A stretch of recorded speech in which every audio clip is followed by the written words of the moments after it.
Hi hello ನಮಸ್ತೆ welcome back to Pooja cooking. ಇವತ್ತಿನ ದಿನ ನಾನು ಟೊಮೊಟೊ ಸಾರು ಹೇಗೆ ಮಾಡೋದು ಅಂತ ತೋರಿಸ್ಕೊಡ್ತಿದ್ದೀನಿ. ಬನ್ನಿ ಹಂಗಂದರೆ ಟೊಮೊಟೊ ಸಾರು ಹೇಗೆ ಮಾಡೋದು ಅಂತ ನೋಡೋಣ. ಅದಕ್ಕೂ ಮುಂಚೆ ನಮ್ಮ ಚಾನಲ್ನ ಇನ್ನೂ ಸಬ್ಸ್ಕ್ರೈಬ್ ಮಾಡಿದೆ ಯಾರು ನೋಡ್ತಿದ್ದೀರೋ ದಯವಿಟ್ಟು ಸಬ್ಸ್ಕ್ರೈಬ್ ಮಾಡ್ಕೊಳ್ಳಿ, ಶೇರ್ ಮಾಡಿ, ಕಮೆಂಟ್ ಮಾಡಿ ಹೇಳ್ತಾ ಬನ್ನಿ ಹಂಗಂದರೆ ನೋಡೋಣ ಯಾವ ರೀತಿಯಾಗಿ ಮಾಡೋದು ಅಂತ. ಇಲ್ಲಿ ನಾನು ಸ್ವಲ್ಪ ಒಂದು ಸ್ಪೂನ್ ಸಾಸಿವೆ, ಒಂದು ಸ್ಪೂನ್ ಜೀರಿಗೆ, ಒಂದು ಸ್ಪೂನ್ ಮಸಾಲೆ ಪುಡಿ, ನೆಕ್ಸ್ಟ್ ಒಂದು ಸ್ಪೂನು ಅರಿಶಿನ ಪುಡಿ, ಸ್ವಲ್ಪ ಎಣ್ಣೆ, ಖಾರದ ಪುಡಿ, ನೆಕ್ಸ್ಟು ಹುರ್ಗಡ್ಲೆ ಹಿಟ್ಟು ತೊಗೊಂಡಿದ್ದೀನಿ. ಹುರ್ಗಡ್ಲೆ ಅಥವಾ ಪುಟಾಣಿ ಹಿಟ್ಟು ಅಂತೀವಲ್ಲ ಅದನ್ನ ತೊಗೊಂಡಿದ್ದೀನಿ.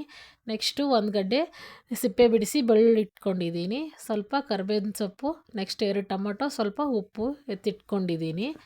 ಹಾಗಂದರೆ ನೋಡೋಣ ಇವಾಗ ಬನ್ನಿ. ಇವಾಗ ಒಂದು ಪಾತ್ರೆಗೆ ನಾನು ಒಂದು 3-4 ಸ್ಪೂನ್ ಎಣ್ಣೆ ಹಾಕಿದ್ದೀನಿ.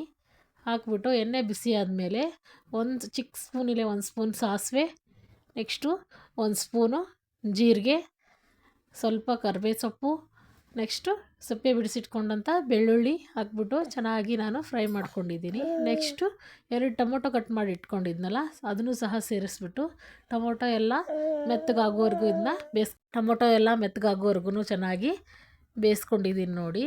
ನೋಡ್ತಿರ್ಬೋದು. ಚೆನ್ನಾಗಿ ಇದನ್ನು ಬೇಯಿಸ್ಕೊಳ್ಳಿ, ಚೆನ್ನಾಗಾಗುತ್ತೆ ಈ ಸಾಂಬಾರು. ಸ್ವಲ್ಪ ರುಚಿಗೆ ತಕ್ಕಷ್ಟು ನಾನು ಉಪ್ಪು ಹಾಕ್ತಿದ್ದೀನಿ. ಉಪ್ಪು ಹಾಕೋದ್ರಿಂದ ಟೊಮೊಟೊ ಬೇಗ ಬೇಯುತ್ತೆ.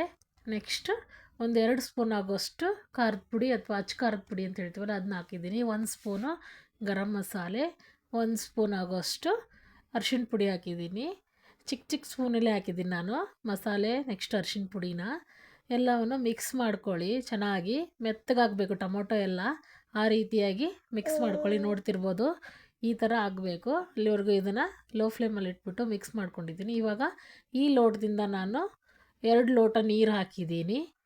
ನೋಡಿ, ಇಲ್ಲಿ ಹುರ್ಗಡ್ಲೆ ಎತ್ತಿಟ್ಕೊಂಡಿದ್ನಲ್ಲ ಆವಾಗಲೇ, ಅದಕ್ಕೂ ಸ್ವಲ್ಪ ಒಂದು ಅರ್ಧ ಲೋಟದಷ್ಟು ನೀರು ಹಾಕ್ಬಿಟ್ಟು ಅದನ್ನು ಚೆನ್ನಾಗಿ ಗಂಟಿರದೇ ಇರೋ ಹಾಗೆ ನೋಡಿ ನಾನು ಸ್ಪೂನ್ನಿಂದ ತಿರುಗಿಸ್ಕೊಂಬಿಟ್ಟು, ಸ್ವಲ್ಪನೂ ಗಂಟಿರಬಾರ್ದು, ಒಂದು ತಿರುಗಿಸ್ಕೊಂಬಿಟ್ಟು ಇದಕ್ಕೆ ಹಾಕ್ತಿದ್ದೀನಿ. ನೋಡಿ, ಒಲೆ ಮೇಲೆ ಟೊಮೊಟೊ ರಸ ಇಟ್ಟಿದ್ವಲ್ಲ ಅದಕ್ಕೆ ಹಾಕ್ತಿದ್ದೀನಿ. ಚೆನ್ನಾಗಿ ಮಿಕ್ಸ್ ಮಾಡ್ಕೊಳ್ತಾ ಇದ್ದೀನಿ. ಇವಾಗ ಚೆನ್ನಾಗಿ ಮಿಕ್ಸ್ ಮಾಡ್ಕೊಳ್ಳಿ, ಯಾವುದೇ ರೀತಿ ಗಂಟು ಅದು ಇರಬಾರ್ದು.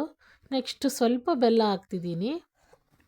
ಬೆಲ್ಲ ಹಾಕ್ಬಿಟ್ಟು ಬೆಲ್ಲ ಸ್ವಲ್ಪ ಕರಗಬೇಕು. ನೆಕ್ಸ್ಟ್ ಇವಾಗ ಕುದಿಯೋಕೆ ಬಿಡ್ತಿದ್ದೀನಿ. ನೋಡಿ, ಚೆನ್ನಾಗಿ ಕುದೀತಿದೆ.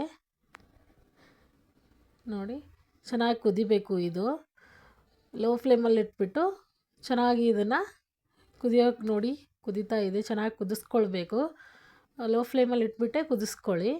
ನೋಡಿ, ಆಗಿದೆ ಇವಾಗಿದು. ಮೇಲ್ಗಡೆ ಸ್ವಲ್ಪ ಕೊತ್ತಂಬರಿ ಸೊಪ್ಪು ಹಾಕಿದರೆ ಆಯಿತು. ನೋಡಿದ್ರಲ್ಲ ಯಾವ ರೀತಿಯಾಗಿ ಮಾಡ್ಕೊಬೋದು, ತುಂಬ ಈಸಿಯಾಗಿ. ನೀವು ಮಾಡ್ಕೊಳ್ಳಿ, ಹೇಗೆ ಬಂತು ಅಂತ ಹೇಳಿ. ನಾನು ಮತ್ತೆ ಮುಂದಿನ ವಿಡಿಯೋದಲ್ಲಿ ಸಿಗ್ತೀನಿ. Thank you, bye bye.